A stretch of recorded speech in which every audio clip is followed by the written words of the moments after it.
It was a chilly night back in Detroit, as Jared kept a blanket on his shoulders while he spent some time browsing the internet.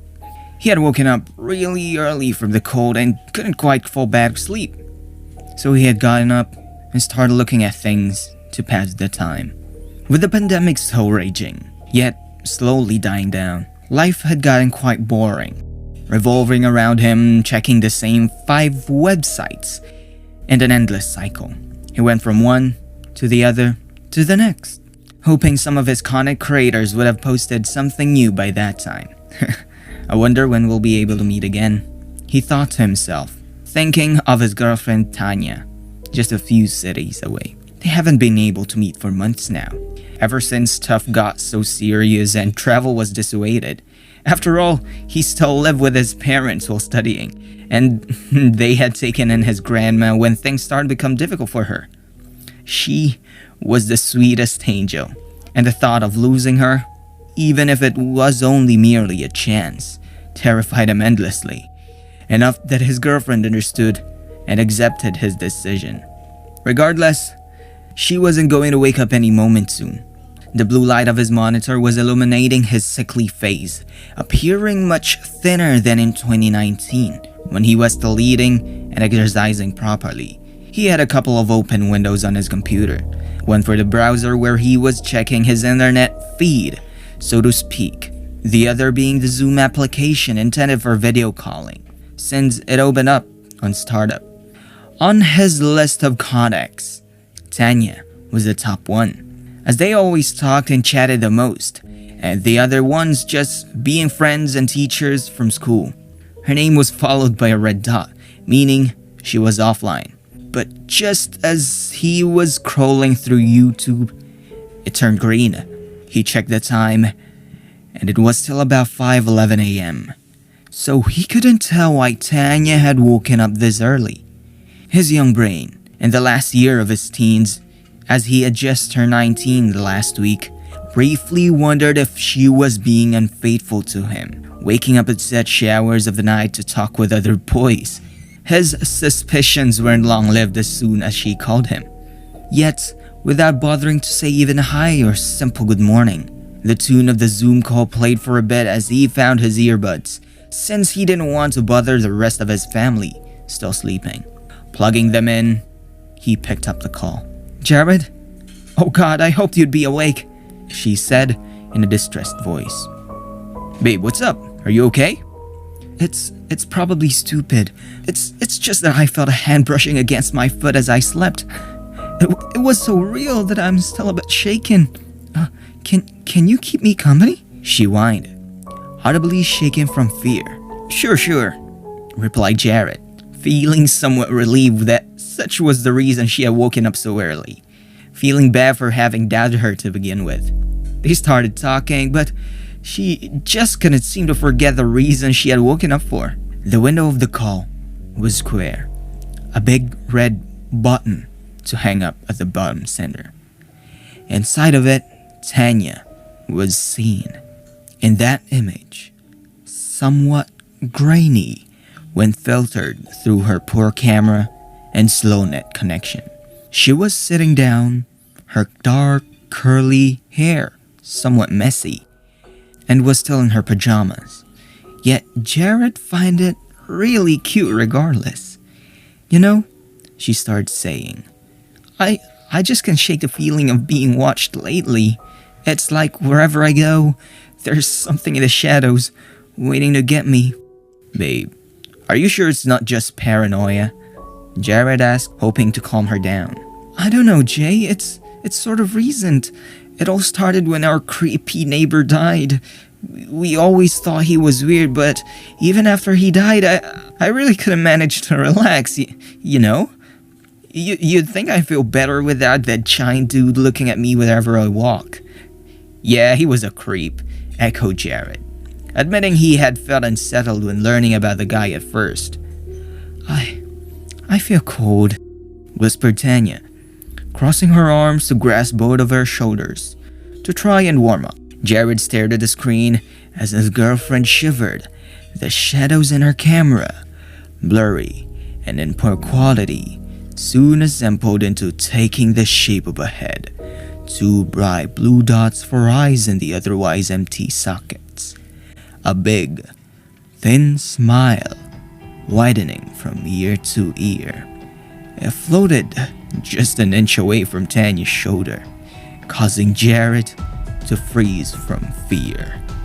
Tanya, behind you, he whispered, causing the girl to widen her eyes in fear and slowly turn. He could tell she was sweating bullets as she turned, but as she did, she didn't seem to be seeing anything, yet Jared could see it in horrid detail. The grotesque approximation of a human face eerily staring at her from right behind her shoulder. A second later, it vanished, almost as if it absorbed back into the shadows where it came from. "You couldn't see it?" asked Jared to her, feeling chills run down over his spine.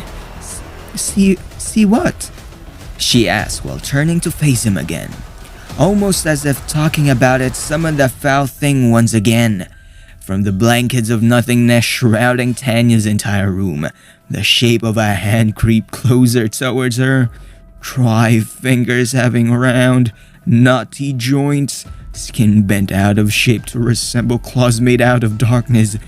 His hand by the sharp claws inched closer to Tanya's face, until eventually brushing against her cheek. "Shit!"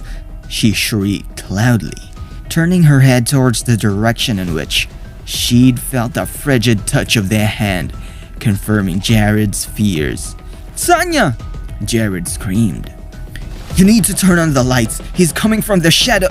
His sentence was cut midway, since before he was done, the two bright eyes appeared once more above Tanya's head, the big wide smile of mockery, breathing cold air over the girl's neck. As she felt the cold gust of air, she froze stiff, with eyes wide open. As two hands of shadow came forward from her sides, the ghost behind her hugging her with claws made of the same stuff as the darkest of nights. She opened her mouth to scream, but nothing came out, her eyes turning entirely black, crying tears of blood. Holding the girl with both his hands, the figure of the ghost slowly backed away, disappearing into the darkness once more, dragging the poor girl with himself, until both of them became swallowed by the static of the camera shadows.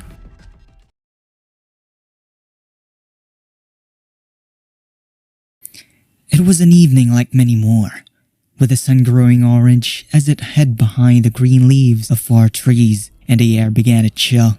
After lessons were over and he had lunch, Harry had spent the rest of his day looking at TV series on a web streaming platform, and was just now noticing the late hour. By moving his cursor to the bottom of the screen, the star bar appeared in blue, revealing the small clock by the right side. It read 7:36 p.m. Wondering where the time had gone, he briefly considered to eat something, just to be distracted by a blinking notification appearing on the side of his taskbar. It was an email he'd just received from a weird address he'd never seen before, and it contained a link for a Zoom meeting call. Odd, he thought, not remembering any late lessons being scheduled for that day. Clicking it to see where the link led him, an anonymous meeting seemed to be scheduled for 7:45, and it was now just a few minutes away. Sighing, feeling as if he had forgotten about something, he waited. Eventually, the Zoom application started and the meeting began as the countdown ran out. However, most weirdly, other than Harry, there was only one more person in that meeting, the host himself, with an offline camera. His account name was JD, something familiar to Harry, yet he couldn't say why. "Welcome," spoke an electronic voice, startling Harry as it sounded low-pitched and unnatural. He tried saying hello to ask what class this was and why no one else was there, but no answer came other than a slow, rustling sound, close to background noise, but not quite that. Eventually, the voice spoke began, the same distortion on it, almost like it came from a very cheap microphone. This meeting is for you alone, Harry. As they spoke those words, JD's camera turned on, revealing a person sitting on a chair in a very dim room. They were slouching their head to the side in an uncomfortable and unnatural way, and Harry couldn't tell what was wrong with that person. It plainly felt bizarre. "What do you mean this meeting is for me alone?" Harry tried asking, to which a loud click was heard, and the camera feed from JD's side suddenly became brighter. So Harry's shock and surprise, what was sitting in a chair wasn't a person, but rather an artist's wooden mannequin. The kind you can pose in various ways to aid you in painting. Most creepily, a picture of Harry's face was printed on a piece of paper and was stapled to a mannequin's empty visage. "Is this some kind of sick joke?" he asked angrily, in mounting frustration. But before long, a person with a slight frame came from out of view into the shot of the camera. They were wearing an all-black outfit, and a black balaclava concealed their face. Today is the day of your punishment, Harry, said the person in a robotic voice, holding a stapler in one hand and some small object in the other. They circled the mannequin from behind and placed the tiny object on the top of the head, stapling it in place. As they did, a shiver ran through Harry's entire body, almost as an uncomfortable wind ran under his skin, connecting his soul to something distant. The person spoke again. Have you ever heard of voodoo dolls? Harry's face was struck by surprise and fear when noticing that the object stapled in the mannequin's head was, in fact, a curl of hair. The same type of curls he had on his head. "Is that my hair? How did I get it?" These and more were the questions mulling in Harry's head, just as the person put down the stapler and took a nail gun from the floor. "That's it, I'm out of here," said Harry, moving the cursor over to the X to click away from the conference's screen. But before he could, however, the robotic voice said, "Not so fast." And placing the gun over the mannequin's right hand, they fired a nail into it. Harry screamed in agony as blood splatters came from his hand and covered the PC screen, preventing him from closing the call. In shock and nearly fading from pain, he looked at his hand, through which a hole passed from a side to the other. "You're going to stay right here with me and answer my questions," said a voice from the other end of the call. "Or else." They pointed a nail gun to the mannequin's head, to which Harry felt an object brush against his hair, causing him to break out in a cold sweat. No, please, I'll tell you everything," he pleaded, begging JD to reconsider. JD? Who were they exactly? Why was that name so familiar? "Where were you 2 days ago? At around 11 a.m.? I was having lunched out alone," "Liar!" screamed a low-pitched voice, pointing the gun into the mannequin's right hand again, and firing a nail, exploding another chunk of meat from Harry's hand, who doubled down in pain. It took him minutes to stop screaming, but even then, he was home alone, and nobody could hear and save him, as his apartment was somewhat isolated. "I have been following you, Harry. I know you went out with a girl named Sandra that day." Clutching his hand to stop the bleeding as best as he could, Harry's brain rushed for an answer as his life depended on it. JD, Jessica Dennis, that weird girl who had a crush for him in high school and was being weird with him ever since. He remembered having bumped into her recently in the library, and having felt a tug at his hair later as he was busy reading. Jessica? He said between his teeth from the pain. "Is that you?" "It could have been so easy, Harry. All you had to do was be honest. Now, look at what you've made me do."